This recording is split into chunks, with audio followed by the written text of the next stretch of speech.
So what is the strategy component of the creator equation? This, I'm probably going to get a little bit more detailed in the blog post below. So if you're watching this on YouTube or listening on Spotify, I encourage you to go check out the blog post portion because I'll probably get more descriptive about each strategy. But I wanted to give you a quick overview of each one. In the last episode, I talked about this idea of slow track, fast track, and even like a super fast track. And I think that a lot of us want to get the growth as soon as possible. So we want the strategy that's going to give us the most return. But depending on how well you can execute and how well you manage to use the tools and then actually have the skills by following the strategy over the course of many different reps. So there's a balance between how many reps you put in and how your strategy is employed to execute on top of that. So it's a mix of execution and strategy, but it's not just either one is better than the other. And so your strategy should be catered not towards what you want, but more what you can do and what you should do. So there is this idea of, okay, if I have a slow growth niche, like my main channel is about polymathy, or particularly knowledge management for polymaths, but I changed that in order to actually make it grow a little bit faster because it's a little bit more niche. But in general, polymathy, that is not a fast growth topic. Like the Vitruvian Man's right behind me for those listening in, and being a polymathic person means there's a lot of angles to that person, and so explaining that is a pretty complicated process for a lot of videos, and people wanting to watch in, they may not know what that word is. So people coming in, they have to do a little bit more mental effort to understand what the channel is about, then actually take a chance on the video, and then watch the video.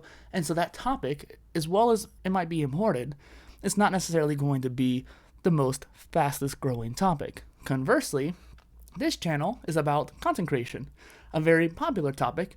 I mean, both are important and popular, but content creation is a lot more across the board popular. And so people want to be like, okay, I want to be a modern content creator. How do I do that, Dustin? And so I try to teach different strategies. I try to share different tools.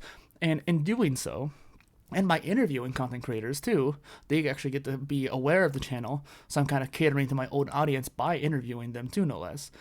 And so they can actually become fans themselves. There is this kind of feedback loop. So not only are people who I'm interviewing going to be able to benefit from the channel, the people who follow them will also be able to benefit from the channel by seeing them, and then of course want to become creators themselves. And so there's this kind of this growth curve on top of an already fast growing niche. That makes sense? So you have a slow growth niche and a fast growth niche, and both end up having a trajectory that's going to be different, despite the fact even if I execute 3 times as harder on the polymath topic, it's not going to still grow as fast as the creator channel. And that's okay. That's why I made this channel too, because I wanted to talk about this topic, but I also knew that it's going to grow faster. I think the gaming channel is also in that regard, but it is a variety gaming channel, which those generally grow slower because of the variety aspect. Now, depending on the angle of your strategy too, maybe you are employing the factor of multiple different content types sooner than other content creators. So I always kind of mention how big creators like Ali Abdaal or MKBHD, they started doing their podcast, in my opinion, too late. Although they're way bigger than me, obviously, and they're also way bigger than a lot of other podcasts out there, but they were able to leverage their pre-existing audience in order to move over to that. And so there's an aspect of once you are ready to start another content type too, that can help you accelerate that growth in that new format.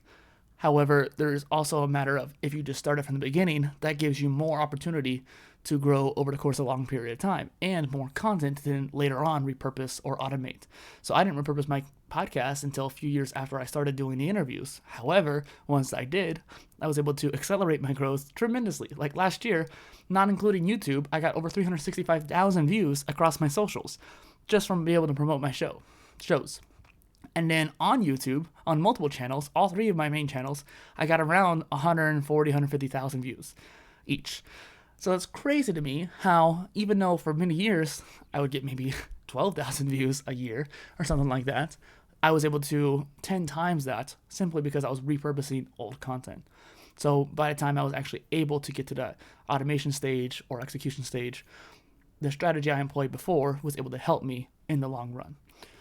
So we have the slow growth, and then we had the fast growth, and then the super fast track.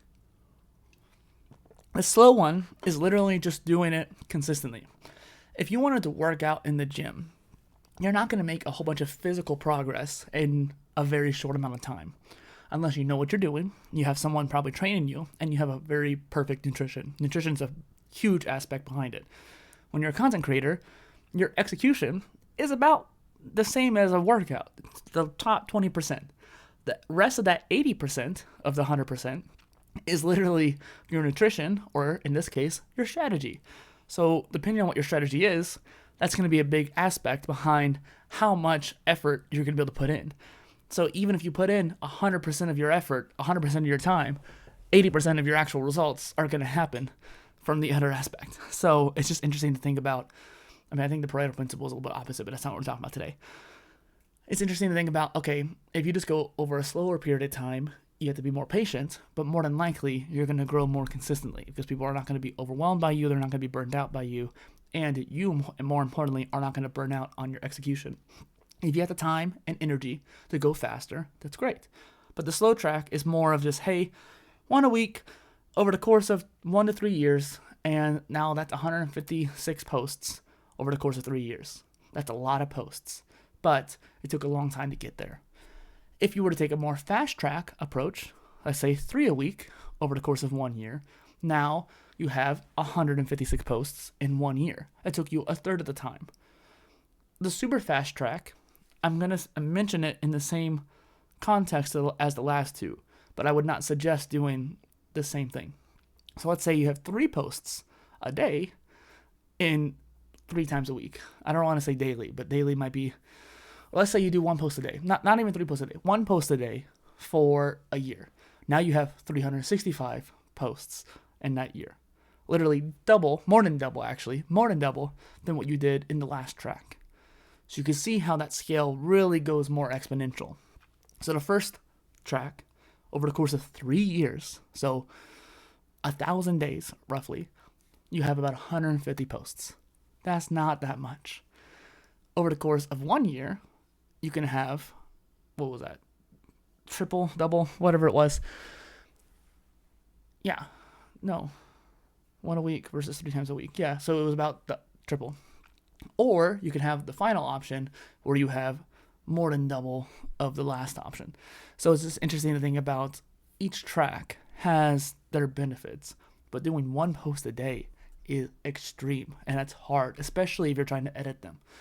I'm trying to do 1 post a week with this channel, and even then, it's a little bit of a struggle, and I have years and years and years of experience. This is why I'm batching it out. I was actually trying to do live streams every day, but live streams a whole nother new skill that I think I'm going to have to take a slower advance on. I was trying to do them daily, and it just wasn't really quite working out. It wasn't as interesting as I had hoped. And also, Substack Live was kind of iffy. But I could go live on YouTube every day, and that'd be fine. Is that worth it for me right now? I think for the acquisition of the experience, yes. For the content aspect, maybe not as much. The content I need to describe needs to be more condensed into a shorter video. This is already 8.5 minutes long. I'm probably going to stop by 10 minutes because I don't need to go longer. If I get longer, then I'm going to get more long-winded, and the conciseness of this episode is no longer helpful to you because it won't be concise. So the strategy is based on how much you can output, but also based on should you do more.